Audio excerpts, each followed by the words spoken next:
Hello everyone, मेरा नाम है कृष्णा दुबे और आज हम लोग शुरू करने वाले हैं क्लास 10th का थर्ड चैप्टर जिसका नाम है on wings of courage.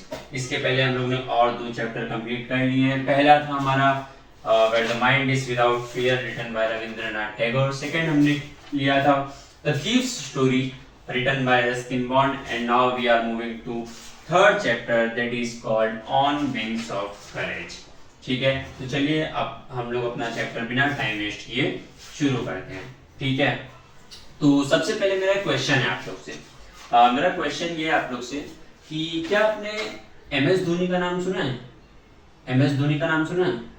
Yes, सुना है। दूसरा क्वेश्चन, क्या आप लोग ने एपीजे अब्दुल कलाम का नाम सुना है? हाँ, उनका भी नाम सुना है।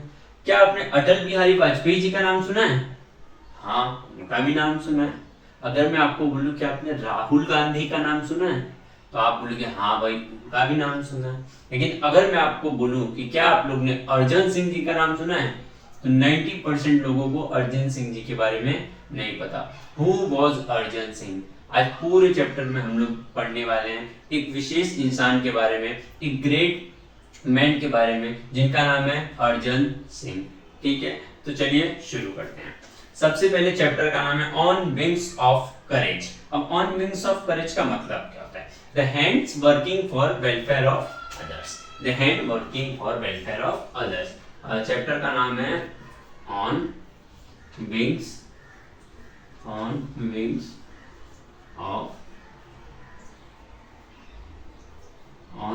Of courage. अब इसका मतलब क्या है? The hands working for welfare of others. The hand working for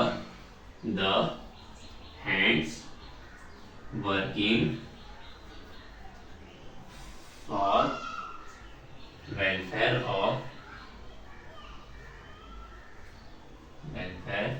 of others। मतलब दूसरों के लिए जो हाथ काम करते हैं उनको हम लोग कहते हैं on wings of courage. So basically chapter का मतलब ये है कि जो दूसरों के लिए काम करता है उसको हम लोग ये ये एक लाइन से बोल सकते हैं जिसका नाम है ऑन विंग्स ऑफ करेज। चलिए हम लोग अपने चैप्टर को स्टार्ट करते हैं। Air force marshal Arjan Singh, an icon of India's military history, will always be remembered as a war hero. अब सबसे पहले कहा जा रहा है एयरफोर्स मार्शल अर्जन सिंह। इससे हमको पता चलता है कि पूरे स्टोरी में पूरा जो ये इनका लाइफ स्टोरी है इनमें हम लोग पढ़ने वाले हैं कि ये एक एयरफोर्स में काम करते थे। कहाँ काम करते थे? एयरफोर्स में काम करते थे। और एयरफोर्स में भी ये क्या थे? मार्शल थे। शुरुआत में लिखा है air force marshal Arjan Singh and India's icon. ये हमारे देश के क्या है? आइकॉन है। जैसे एपीजे अब्दुल कलाम हमारे देश के आइकॉन है, जैसे महेंद्र सिंह धोनी हमारे देश के आइकॉन है, वैसे हमारे देश के ये आइकॉन है जिनका नाम है Arjan Singh. will always be remembered as a war hero। इनको हमेशा हम लोग एज अ वॉर हीरो जानेंगे। अब इनको हम लोग वॉर हीरो क्यों जानेंगे? आगे जब चैप्टर में आप इनके बढ़िया बढ़िया कारनामों के बारे में सुनोगे ना तब आप बोलोगे कि वाह भाई वाह, क्या बात है। ठीक है, तो चलो मैं आप लोग को एक एक करके सब बताता हूँ। will always be remembered as a war hero who had successfully led a young IAF during the 1965 Indo-Pak War। 1965 में इंडिया का और पाकिस्तान का वॉर हुआ था। इंडिया का और पाकिस्तान का वॉर हुआ था। उस वॉर में इनका बहुत बड़ा रोल था। इनकी एक टीम थी और उस टीम का नाम था IAF। उस टीम का नाम क्या था? IAF। उस टीम का नाम था IAF। और ये उस टीम के साथ IAF टीम के साथ इन्होंने सक्सेसफुली उस वॉर को जीता और पाकिस्तान को जो प्रयास कर रहे थे मारने का, पीटने का, अटैक करने का, उस सबको क्या कर दिया? फेल कर दिया। ठीक है, चलिए आगे बढ़ते हैं। The only officer to attain the highest post of marshal. ये एक ऐसे पहले ऑफिसर हैं जिन्होंने हाईएस्ट रैंक पे पहुंच गए। क्या लिखा है? The only officer to attain highest post of marshal. Marshal की ये हाईएस्ट पोस्ट पे पहुंच चुके थे। The air force equivalent to the army's first field. अब ये उस पद पे पहुंच चुके थे जहां पे जो नॉर्मल आर्मी वाले थे उनका जो उनके बराबरी का जो उनका सबसे बड़ा लेवल होता है, मतलब 5 स्टार लेवल उनका सबसे बड़ा लेवल होता है, वो लेवल पे अर्जन सिंह जी पहुंच चुके थे। ठीक है, आगे बढ़ते हैं। Singh was a fearless and exceptional pilot who had flown more than 60 different types of aircraft। ये fearless इंसान थे, ये बिल्कुल भी डरते नहीं थे और इन्होंने 60 से ज्यादा एयरक्राफ्ट उड़ाए। किससे कितने ज्यादा? 60 से ज्यादा एयरक्राफ्ट इन्होंने उड़ाए हैं। He played a major role in transforming the IAF into one of the most potent air force globally and the fourth biggest in the world। Potent का मतलब राइट साइड में दिया, पावरफुल एंड इफेक्टिव। इन्होंने हमारे देश के air force को potent कर दिया, मतलब बदल के रख दिया हमारे देश को वर्ल्ड में, ग्लोबली। ग्लोबली का मतलब क्या होता है? इंटरनेशनली, वर्ल्ड में हमारे देश को कितने नंबर पे लाके खड़ा कर दिया? चौथे पे। और उस समय मतलब 1965 की बात है, आजादी से 20-25 साल बाद की बात है, इन्होंने हमारे देश को चौथे नंबर पे लाके खड़ा किया। कितने नंबर पे? चौथे पे। तो इनका सोच लो कितना कंट्रीब्यूशन है अपने इंडिया के लिए। His contribution to the Indian Air Force is monumental to the list। Monumental का मतलब एक ग्रेट इंपॉर्टेंस राइट में दिया गया है। तो इनका जो कंट्रीब्यूशन था इंडिया के लिए वो मोनुमेंटल था, वो बहुत ग्रेट था, महान था। ठीक है। The IAF grew with him। जो IAF का ग्रुप था वो इनके साथ ही बड़ा हुआ, इनके अंडर ही उन्होंने ट्रेनिंग की। He was the epitome of military leadership in classical sense and it is therefore not surprising that he was honored with the rank of Air Force Marshal। अब ये एक परफेक्ट एग्जांपल थे leader के, ये एक perfect example थे leader के। आप किसी भी फील्ड में जा रहे हो, उस फील्ड में अगर आपने लीडरशिप सीख लिया, अगर आप 8-10 लोगों को लीड करने लगे तो उससे अच्छा कोई बात हो सकता नहीं है। ठीक है। तो ये अपने एयर फोर्स के बीच में ये क्या थे? लीडर थे। और इसमें कोई सरप्राइजिंग की बात नहीं कि बाद में इनको एयर फोर्स मार्शल के रैंक पे भेज दिया गया। अब एक क्वेरी हो सकता है, पूरे चैप्टर में हम लोग अलग अलग रैंक के बारे में जानेंगे। ठीक है, कि पहले इस रैंक पे चले गए, फिर थर्ड पे, फिर और ऊपर, फिर और ऊपर, अलग अलग रैंक पे अर्जन सिंह जी के। बट हमको इतना डीपली वो रैंकों के बारे में पता नहीं है कि ये रैंक पे जाके कितना, ये रैंक पे जाने का क्या वैल्यू है या और ऊपर रैंक पे जाने का क्या वैल्यू। तो हम लोग फटाफट इसको कंप्लीट करेंगे। ठीक है। और बस इतना हम लोग को ध्यान में रखना है, एक महान इंसान की कहानी पढ़ रहे हैं जिसका नाम है अर्जन सिंह। चलो कंटिन्यू करते हैं। Farmer vice chief of IAF Kapil CAG said. अब जो फॉर्मर का मतलब क्या होता है? पहले। फॉर्मर का मतलब क्या होता है? पहले। चलो लिख लो, फॉर्मर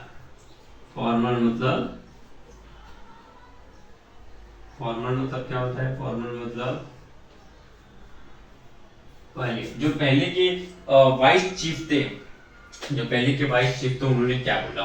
उन्होंने बोला Singh was honoured with the rank of marshal on the Republic Day in 2002।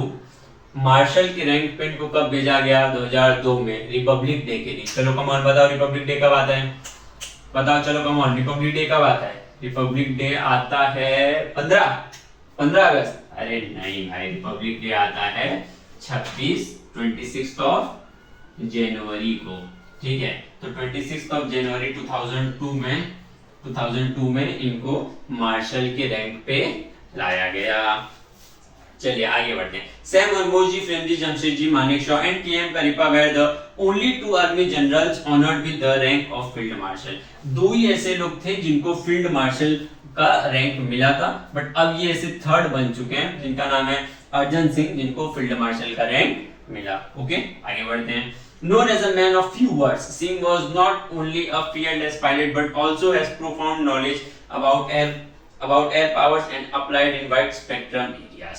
अब यहाँ पे क्या बोला जा रहा है कि सिंह मतलब ये जो अर्जन सिंह थे, इनको ये सिर्फ फियरलेस नहीं थे, मतलब ऐसा नहीं था कि किसी से नहीं डरते थे।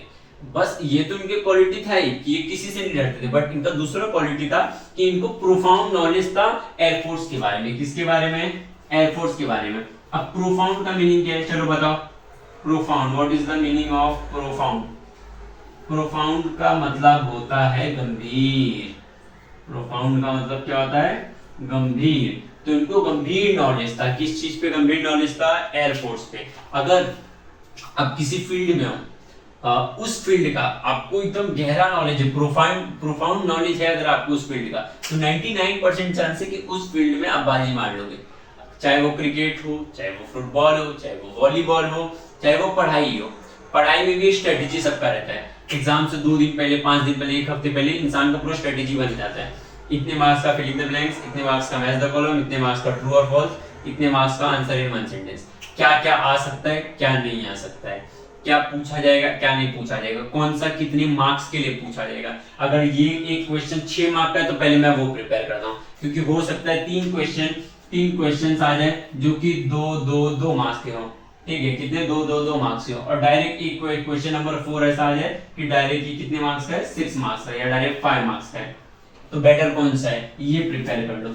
ठीक है, यहाँ 2 मिलेगा कि नहीं कोई भरोसा नहीं, बट यहाँ पे हो सकता है 5 में से अगर 3 भी मिलेगा तो वसूल हो जाएगा, 6 में से 4 भी मिलेगा तो वसूल हो जाएगा। तो सबका एक स्ट्रेटेजी रहता है। ओके, तो स्ट्रेटेजी तभी बनता है जब उस चीज का आपको प्रोफाउंड नॉलेज हो, मतलब उस चीज का आपको गंभीरता से नॉलेज हो। जैसे कि अर्जन सिंह जी को किसके बारे में था, कम ऑन चलो बताओ किसके बारे में था, एयरक्राफ्ट के बारे में और एयरफोर्स के बारे में। ठीक है, चलो आगे बढ़ते हैं। और इन्होंने बहुत सारे एरियाज में इसको अप्लाई भी किया था, वाइड स्पेक्ट्रम एरियाज, मतलब बड़े बड़े एरियाज में इन्होंने उसको क्या किया था, उस नॉलेज को इन्होंने अप्लाई किया था। आगे बढ़ते हैं। Singh had assiduously had the IAF during the 1965 and denied success Pakistan Air Force through it better equipped with American support। 1965 में जो वॉर हुआ था, उस 1965 के वॉर में अमेरिका ने इक्विपमेंट्स दिए थे, किसको दिए थे, पाकिस्तान को दिए थे। तब पर भी पाकिस्तान जीत पाया नहीं, क्योंकि इक्विपमेंट देने से कुछ नहीं होता है, मन में कॉन्फिडेंस होना चाहिए, हिम्मत होना चाहिए, कब मारना है कब छोड़ना है ये सब यहाँ पे पता होना चाहिए, तब जाके इंसान जीतता है। इक्विपमेंट देने से कुछ होता नहीं है। यहाँ पे पाकिस्तान के पास अच्छे इक्विपमेंट थे, फिर भी वो लोग हार गए। ठीक है, और ये किसकी बदौलत थी, हमारे one of the most greatest IAF और मार्शल, फील्ड मार्शल, जिनका नाम था अर्जन सिंह। ठीक है, चलिए आगे बढ़ते हैं।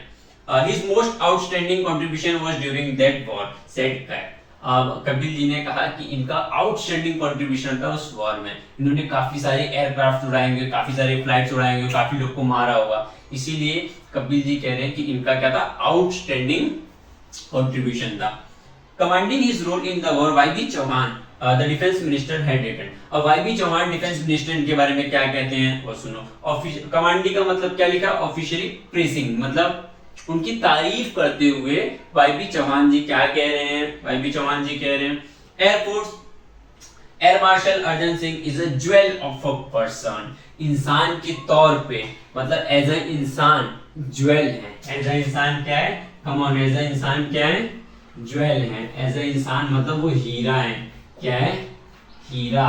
कौन हीरा है, Arjan Singh ji. As a man वो हीरा है। कुछ लोगों को ना सक्सेस होने के बाद एटीट्यूड आ जाता है कि मैंने अपना इतना कंट्रीब्यूशन दिया है, मैंने ये किया है, मैंने वो किया है, I did this, I did that, but ये एटीट्यूड उनको ऊपर से सीधा नीचे ला देता है, तुरंत, टाइम नहीं लगता उसमें। जितने लोगों को एटीट्यूड आया तुरंत ऊपर गया, कुछ समय बाद तुरंत नीचे आ गया। तो एटीट्यूड कभी भी होना चाहिए नहीं, I did this, I did that, ये कभी भी होना नहीं चाहिए। अगर ये हो गया तो आप समझ लो आपका नीचे गिरने का समय आ चुका है। तो वाईबी चौहान जी क्या कह रहे हैं, वाईबी चौहान जी कह रहे हैं कि ये एक ज्वेल थे, as a man, as a human being क्या थे, एक ज्वेल थे, quite efficient and firm. Efficient का मतलब क्या होता है, चलो मीनिंग लिख लो, एक सेकंड में इसको मिटा दूं पहले।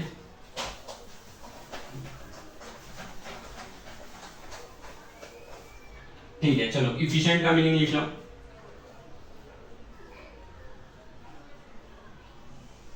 एफिशिएंट का मतलब क्या होता है, एफिशिएंट का मतलब चलो बताओ, किसी को पता है एफिशिएंट मतलब क्या होता है, come on hurry up.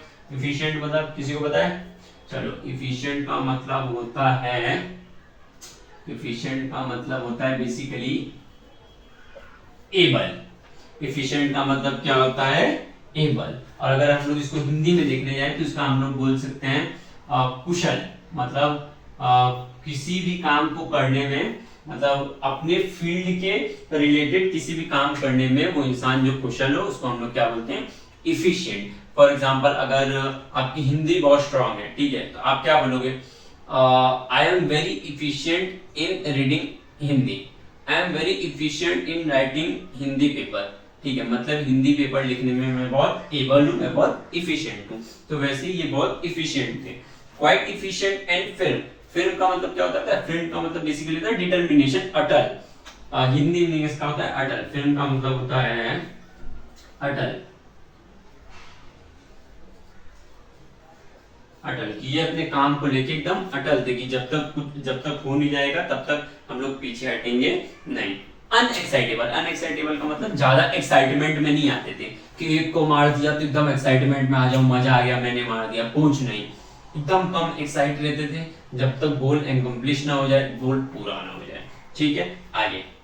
But a able leader, ऐसा नहीं कि एक्साइटेड नहीं तो कि एबल लीडर नहीं तो इसलिए एक्साइटमेंट में नहीं आते। तो कुछ लोग क्या बोलते हैं कि अगर जब फॉर एग्जांपल क्लास में 10 बच्चे हैं, टीचर ने कोई क्वेश्चन किया, मान लो 10 में से 6 को आंसर आता है, लेकिन उसमें से 5 ऐसा हाथ उठा रहे कि मैं बोलूंगा मैं बोलूंगा मैं बोलूंगा, बट उसमें से एक बच्चा है जो एकदम शांति से बैठा है कि मेरे को पूछा तो मैं बता दूंगा, बाकी मेरे को आता है।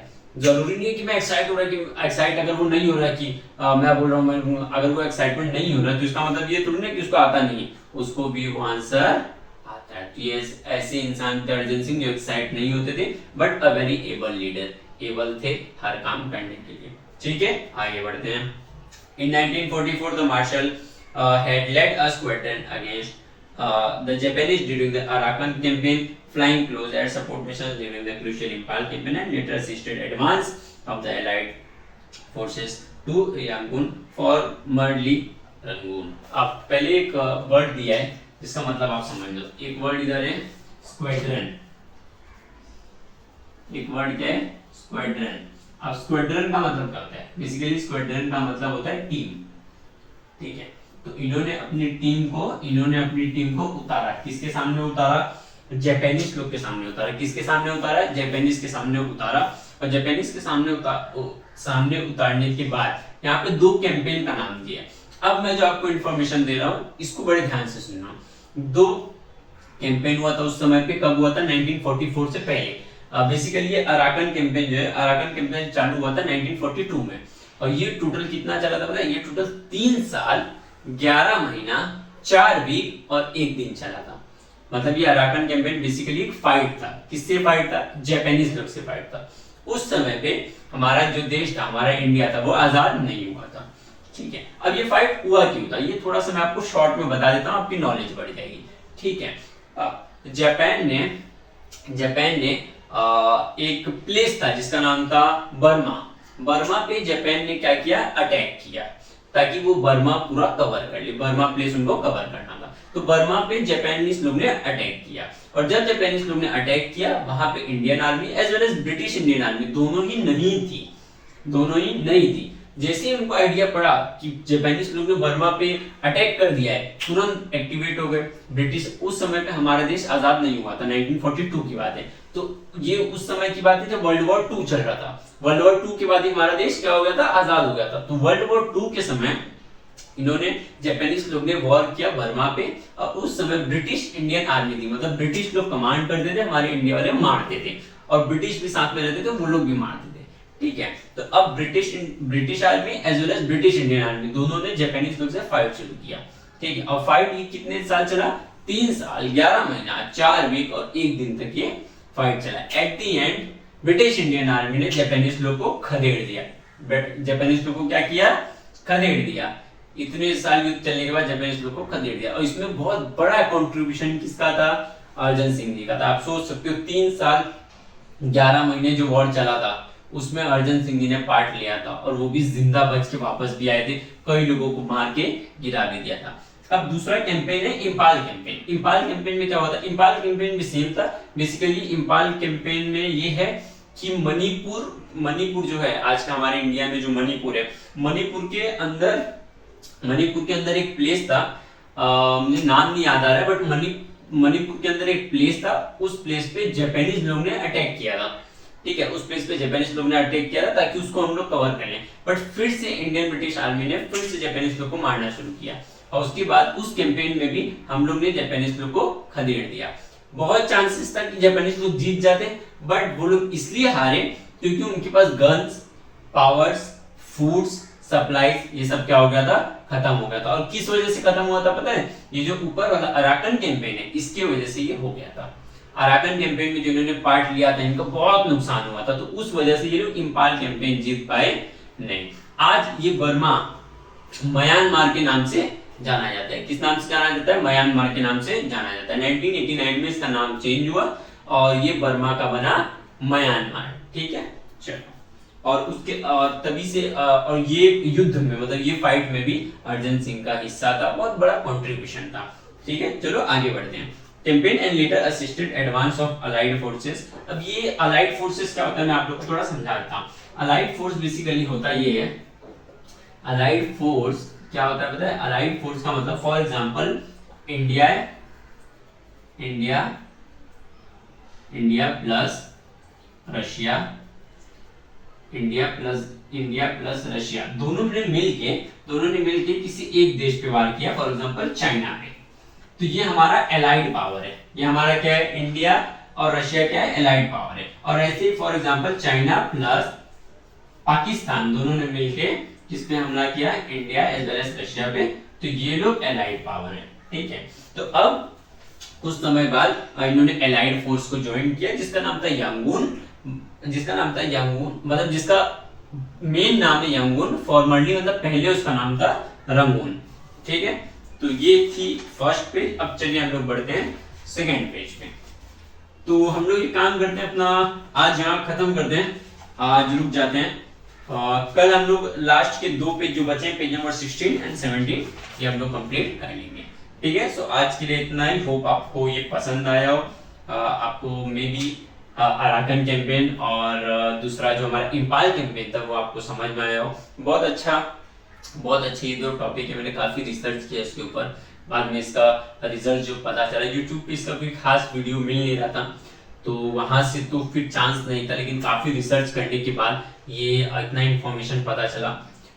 तो आप लोग ये इन्फॉर्मेशन को ध्यान में रखो। और साथ ही साथ एक बात और याद रखो कि ऑन विंग्स ऑफ करेज ये चैप्टर टीचर्स लोग प्रीलिम्स में 90% टाइम पूछते हैं। प्रीलिम्स में या फिर फर्स्ट सेमेस्टर के एग्जाम में या सेकंड सेमेस्टर जो भी है या फिर बोर्ड्स के एग्जाम में ये चैप्टर आता है, क्योंकि ये चैप्टर में से काफी क्वेश्चन बनते हैं। तो टीचर्स को इजी पड़ जाता है क्वेश्चन बनाने में। ठीक है, मैं खुद पढ़ाता हूँ ऑफलाइन स्कूल में और ट्यूशंस में, तो मेरे को पता है ठीक है कि ये चैप्टर में से मोस्टली पैसेज बनते हैं। ठीक है, चलिए मिलते हैं नेक्स्ट वीडियो में। Thank you so much. Like कर दो एक, और सब्सक्राइब तो आपने किया ही होगा, बट एक लाइक कर दो ताकि हमारा भी उत्साह बढ़ता रहे। ठीक है, थैंक यू सो मच।